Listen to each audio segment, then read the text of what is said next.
పూరా local. Hi hello, welcome to పూరా local. నేను మీ మధుకర్ రెడ్డి.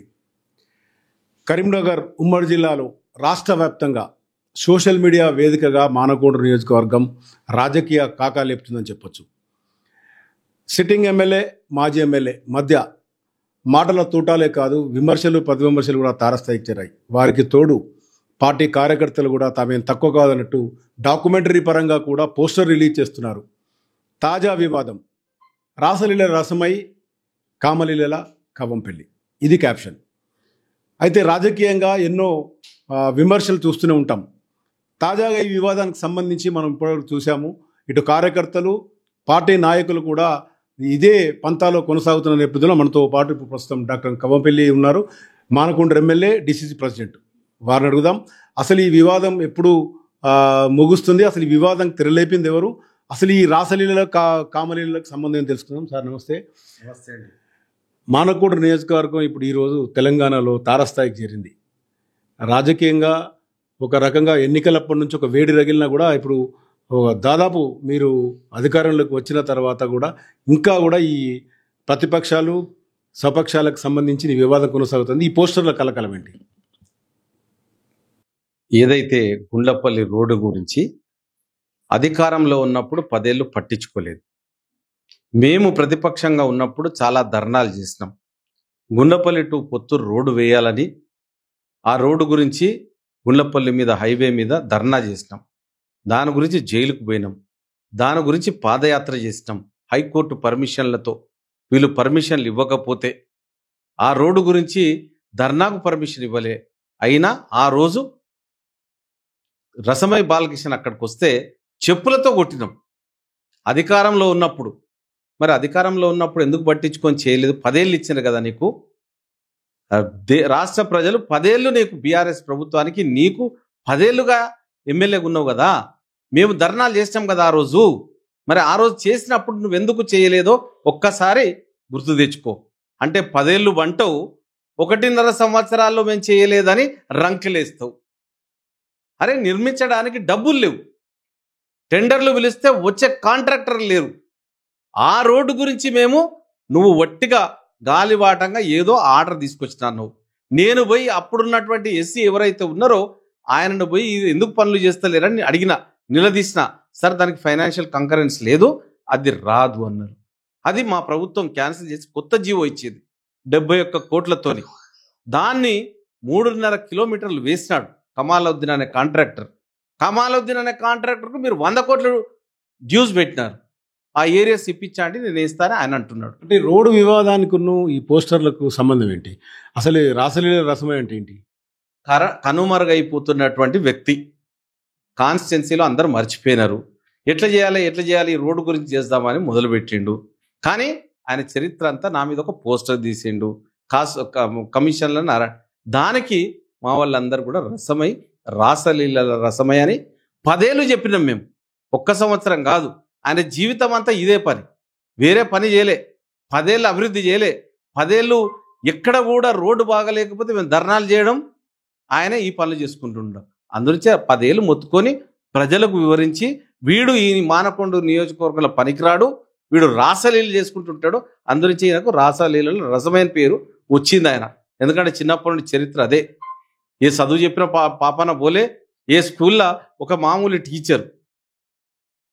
టీచరు ఈరోజు ఏమీ లేకుండా గోసి గొంగడని వచ్చి కోట్ల రూపాయలు, 1000 కోట్ల రూపాయల ఫామ్ హౌస్లు, పోల్ట్రీ ఫామ్లు. ఆ పోల్ట్రీ ఫామ్ కూడా ప్రభుత్వం అసైన్ భూమిలో, ఫారెస్ట్ భూమిలో కట్టినాడు. అంటే మీ ఆరోపణ 10 ఏళ్ళు పనిచేయకుండా తెలంగాణ ఉద్యమంలో ఇదంతా ఉన్నంత కాలంలో రాసలీలలు వెలుగుపెట్టారని మీ ఆరోపణ? 10 ఏళ్ళు ఆయన కనుక పని చేసి ఉంటే ఈ రోడ్లన్నీ తలతలమని మెరిచేది. మీరు పక్కనున్న సిద్దిపేటకు చూడండి, పక్కనున్న సిరిసిల్లకు చూడండి, దాని వ్యత్యాసం కనబడుతుంది. 10 ఏళ్ళు రోడ్లు వేయలేదు, 10 ఏళ్ళు డబుల్ బెడ్రూమ్లు కట్టియలేదు.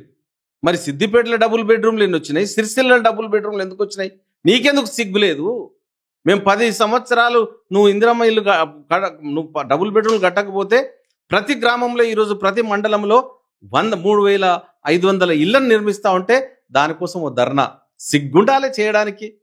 నువ్వు చేయకపోతే 10 ఏళ్ళు ఒక్క మండలానికి ఒక్క ఇల్లు ఇవ్వలే, ఒక్క డబుల్ బెడ్రూమ్లు ఇవ్వలే. మేమిస్తే నువ్వు ధర్నా.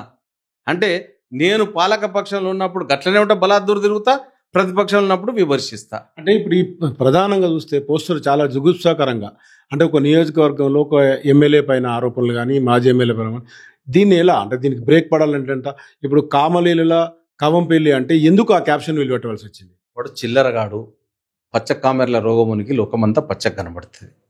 వాడు చేసిన పనులన్నీ గవ్వే కాబట్టి అవి మన కంట కడతా ఉన్నాడు. కమిషన్లు 10 ఏళ్ళు తిన్నాడు కాబట్టి ఆ కమిషన్లు మన కంట కడతా ఉన్నాడు. కమిషన్లు అంటగట్టడానికి కనీసం కాంట్రాక్టర్లకు డబ్బులు ఇవ్వాలి కదా ఈ ప్రభుత్వం. ఎవరికైనా ప్రభుత్వం డబ్బులు ఇచ్చిందా? కమాలుద్దరికే 100 కోట్ల డ్యూస్ పెడుతుంది. 5 కోట్లున్న కాంట్రాక్టర్ కూడా డబ్బులు ఇవ్వలేదు, 1.5 కోటికి ఇవ్వలేదు. సర్పంచులు ఎంపీటీసీలు చేసిన పనులకు ఇవ్వలేదు. ఎక్కడుంటావు? నిరూపించి అను, ముందు పెట్టు. ఎస్, ఇక్కడ తీసుకున్నవా సత్యనారాయణ, ఇది ఎవిడెన్స్ అని. నేను 20 ఏళ్ళ నుంచి ఉన్నా ఇక్కడ. ఎవరన్నా నన్ను ఒక్కరన్నారా? ఏదో పేరు పెట్టాలి కాబట్టి నేను కూడా నా అలవాట్లన్నీ ఆయనకు రుద్దుతా అనే ఉద్దేశంతో ఎవడేం చేస్తాడు? పట్టించుకొని నేను పట్టించుకోక 6 నెలల నుంచి ఆయన వైపు కూడా చూస్తాడు. మన పేరు ఎత్తడానికి కూడా నాకు ఇష్టం లేదు. రాసలేళ్ళు జరుపుకుంటూ ఆయన బ్రతికిండు, మాకు అది లేదు. మేమంతా చదువుకున్నాం, నీ కార్స్గా ఎంబీబీఎస్ ఎంఎస్ చేసినాం. నీ బతుకు ఎక్కడిది? నువ్వేం చేసినావు అందరికి తెలియదా? నేను తరిమి కొట్టిన ప్రతి ఊర్లో. తాజా వివాదము, స్థానిక ఎన్నికలు వస్తున్నాయి త్వరలోనే, ఇది ఎలా ప్రజలకు తీసుకెళ్తారు? మీ కార్యకర్తలకు ఇచ్చే సూచన ఏంటి?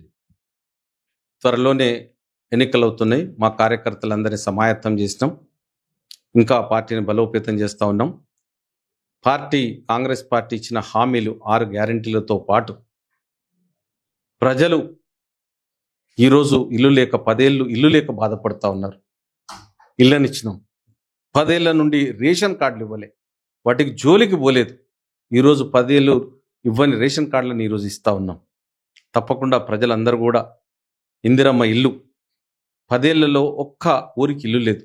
ఈ ఇల్లు ఇవన్నీ చూసి నిన్నగాక మొన్న రైతు భరోసా, అదేవిధంగా రైతు రుణమాఫీ, వాళ్ళు 10 సంవత్సరాల్లో ₹1,00,000 రుణమాఫీ చేయలేదు.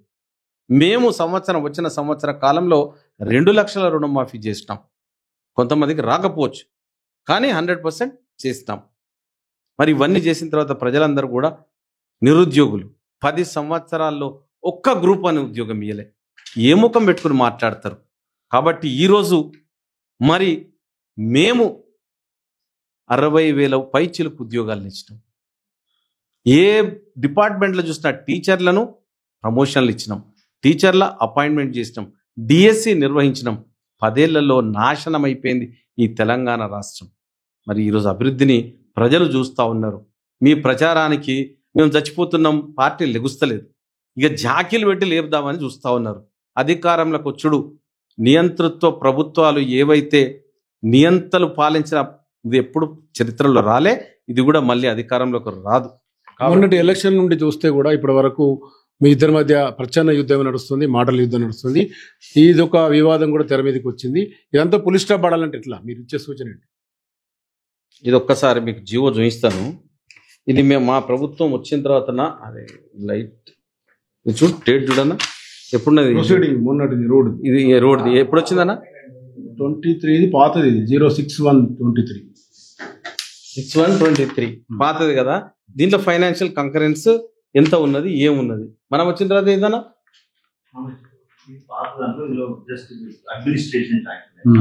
అంతే, ఫైనాన్షియల్ కంకరెన్స్ లేదు. మొత్తానికి రోడ్డు వివాదం ఈరోజు రచ్చకెక్కిందని చెప్పొచ్చు. ఇప్పుడు ఇలాంటి వివాదం కూడా నియోజకవర్గంలో చూస్తే రాష్ట్ర వ్యాప్తంగా ఈ క్యాప్షన్లు ఇవన్నీ పులి స్టాప్ పడాలంటే మీరు ఇచ్చే సూచన ఏంటి? సూచన, ఒక ఎమ్మెల్యేగా దిగిపోయినావు, పనులు చేయలేదు, హుందాగా జీవించు. ఒట్టి ఆరోపణలు అంటే ఈ టీఆర్ఎస్ బీఆర్ఎస్ పార్టీ లోపల అబద్ధాలు చెప్పడం, అబద్ధాలను ప్రచారం చేయడం అలవాటైపోయింది. అబద్ధాల పునాదుల మీద ఆ పార్టీ బ్రతుకుతా ఉన్నది. కాబట్టి ఈ అబద్ధాలను మానుకొని అసత్యాల మీద మీరు ఎంత దూరం బ్రతకలేరు. సత్యదూరమైన మాటలను ఆధారం చేసుకొని బ్రతకాలనుకుంటే బ్రతుకు మనగడ సాగించదు. మీ పార్టీ మునిగిపోయిన పడవ ఇక లెగదు. కాబట్టి ఇప్పటికైనా ప్రజలకు సత్యాలు తెలుస్తూ ఉన్నాయి. 20 ఏళ్ళుగా ఈ రాష్ట్రంలో ఉన్న, ఈ జిల్లాలో ఉన్న, పుట్టి పెరిగిన ఇక్కడ ఒక్క ననమనవే. నువ్వు చిల్లరగా ఈ రాజకీయాల కోసం వాడుకునే పోస్టర్లు కాదు. జీవితంలో క్యారెక్టర్ లేకుండా ఏ రోజు కూడా నేను జీవించలే, నాకు అలవాట్లేదు. కాబట్టి సత్యం మాట్లాడు, ప్రజల పక్షాన మాట్లాడు. నేను తప్పు చేస్తే నిలది, నాకు హెచ్చరికలు చేయి. ఎమ్మెల్యే గారు మీరు ఇట్లా చేస్తున్నారు, ఇట్లా చేయకండి అని చెప్పు. లేకపోతే ఒక రోడ్ లేదు మంచిగా చేయమని నాకు మంచి సలహాలు ఇవ్వు, సూచనలు ఇవ్వు. హృదయపూర్వకంగా స్వీకరిస్తాను నువ్వు ఇచ్చే సలహాలను, సూచనలను. నేను ఎక్కడైనా తప్పు చేస్తే సరిదిద్దుకోవడానికి ప్రయత్నం చేస్తా. అంతేగాని నిరాధారమైన ఆరోపణలు, అసత్యాలను ప్రచారం చేసుకుంటూ బ్రతుకుతా అంటే నీ జీవితం శూన్యం. ఇప్పటికే 0. నీ జీవితంలో ఇంకెప్పటికీ ఎమ్మెల్యే కాలేవు. నీ పార్టీ ఎప్పటికీ అధికారంలోకి రాదు, అది గుర్తుపెట్టు. ఇది మొత్తంగా చూస్తే పోస్టర్ వివాదం ఇరు వర్గాల మధ్య రాజకీయంగా రచ్చరేపుతుండగా మొత్తానికి అభివృద్ధి పథంలో నడిచేందుకు ఇవన్నీ పట్టించుకోనని, ఎప్పటికైనా ఒక ఎమ్మెల్యేకు సూచనలు ఇస్తే స్వీకరించే క్రమంలో ఉంటానని చెప్తున్న పరిస్థితి. కెమెరా పర్సన్ మైదర్తో మధుకర్ రెడ్డి, పురాలో కొలిస్, కరీంనగర్.